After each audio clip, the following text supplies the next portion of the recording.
Coming up, what if you buy a cheap foreclosed cabin in the Colorado Rockies, only to discover a family living in it, fiercely claiming your new home as their own? You'll hear how a routine property dispute snowballed into an FBI murder probe, illegal Airbnbs, fake homesteads, life insurance scams, even clandestine recordings of a confessed killer. Stay tuned to see how cold-blooded con artists met their match in this mountain thriller. So if you like stories like this, like and subscribe for more. My name's Jake. After my divorce left me flat broke at 45, I spotted a rundown cabin in Woodland Park going to auction for just $8,000. I bid 12 and figured I'd pour sweat and savings into a fixer-upper retreat, flip it for $60,000 and reboot my life. County title searches, surveys, insurance, everything was clean. The previous owner, 73-year-old Harold Brennan, had died intestate 3 years earlier, taxes unpaid. The county tried to find kin, then declared it abandoned and sold it. I was proud of doing my homework. Miguel, my go-to contractor in Denver, rode shotgun as I wound up the pine-scented road. "Boss, are you sure about this dump?" he muttered, squinting at tree stumps growing through the porch. "Exactly why I snagged it," I told him, grinning. But when we rounded the last bend, my grin froze. 2 cars in the drive, fresh paint, tiny bicycles strewn in the yard. I climbed the steps, deed in hand. Before I could rap, the door swung open. A blonde woman in yoga pants, coffee mug raised, stared me down. "Can I help you?" she cooed with that practiced sweetness. I flashed the deed. "Ma'am, I own this place." She laughed. "Sweetheart, we've lived here over a year. Adverse possession law. Look it up. Dinner's cooking in your kitchen. Good luck evicting us." She shut me out. I stood there, jaw open, in front of my own house. 20 seconds later, Miguel's voice behind me.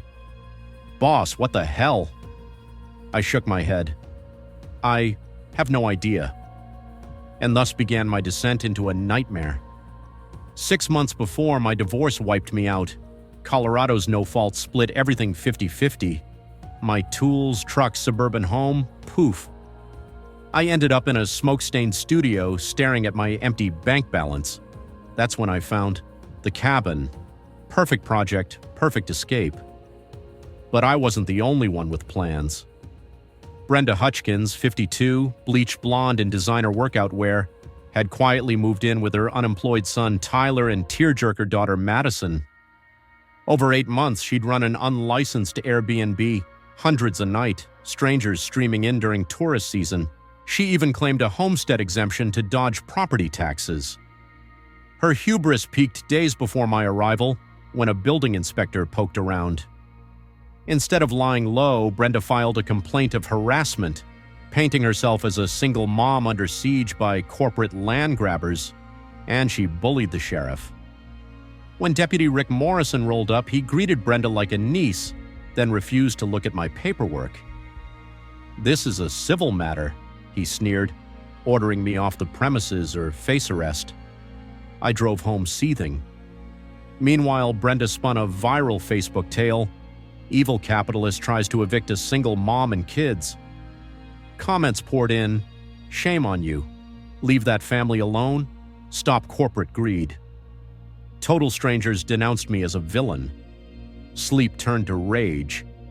I dug through county assessor records, called every business in Woodland Park. Helped by a savvy fraud attorney named Rosemary Ree, we unearthed 3 key facts.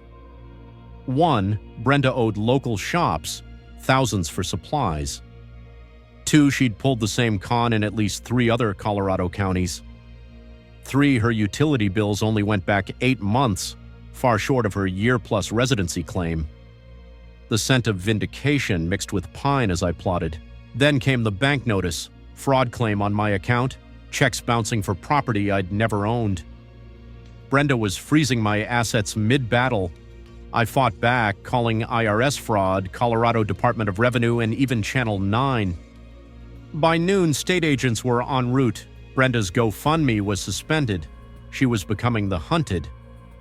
In retaliation, Tyler broke into my unit, smashed my windows, punched holes in interior walls.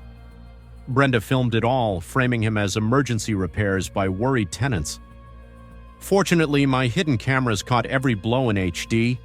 I froze the footage, added timestamps, and threatened felony charges for criminal mischief.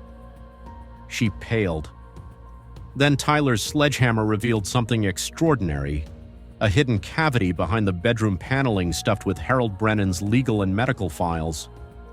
Papers showing she'd assumed power of attorney under dubious signatures, rerouted his Social Security checks into her account, and a $40,000 life insurance policy with her as sole beneficiary. The handwriting on that policy didn't match Harold's earlier scrawl. I called Rosemary at midnight. "This isn't just squatting, it's elder financial abuse, maybe worse." Her reply was chilling. Potential murder. His decline began when she moved in. "We need the FBI." The next morning, my truck tires were slashed, Predator spray-painted across the door. Someone wanted me cowed. Instead, I dialed the FBI field office. Special Agent Sarah Martinez arrived hours later, dark coffee in hand, hair tied back in a no-nonsense bun. As she reviewed Brennan's recovered files, she said quietly, "If we can show deadly neglect or poisoning, that's federal murder territory." With Martinez guiding, we built an ironclad case. We documented mail fraud. Each bogus life insurance check was federal mail fraud, homestead exemption tax fraud, unreported Airbnb income, charity scams, and every threat Brenda made. Then Madison, the 14-year-old tear machine, cracked. Guilt drove her to the sheriff's station. She brought recordings of Brenda admitting to slow-acting poisons and joking about doing away with elderly victims for their payouts. That recording was the coup de grace, Brenda's own voice on tape confessing to first-degree murder made the FBI agents grin. "Game over," Martinez said. But we weren't done. Real justice required public exposure. At a town hall meeting on property rights, over 200 neighbors packed the community center. I sat in the back, heart pounding as Brenda was wheeled in, neck brace, oxygen tank, crutches, a perfect sympathy play. Applause followed her to the podium.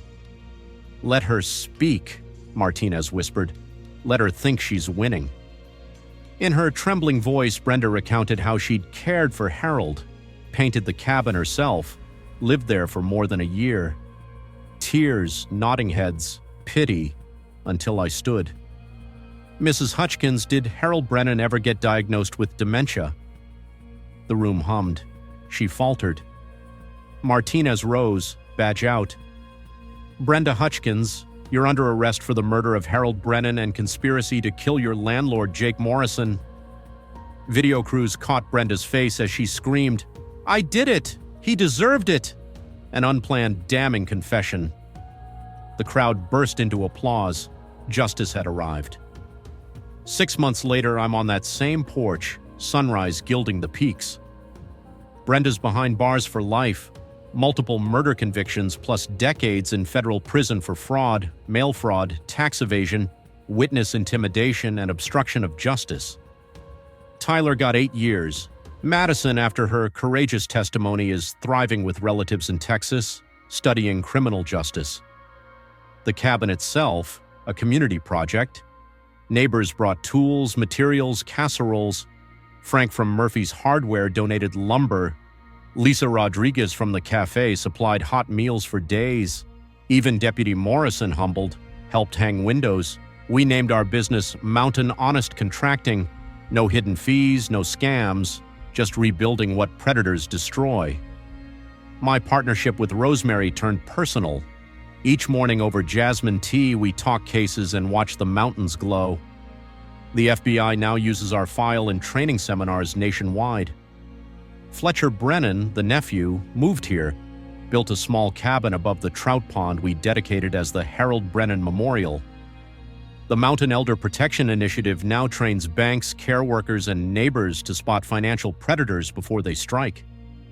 A month ago, Madison called, "Jake, thank you for never walking away. You saved lives, and me." Her voice was steady, hopeful. I smiled at the rising sun. In these Rockies, sometimes the wind carries pine needles, Sometimes it brings justice. If you've ever dealt with shady squatters, strange homestead claims, or foreclosure flips gone wrong, drop a comment below and share your story. And if you'd like more stories like these, please like and subscribe.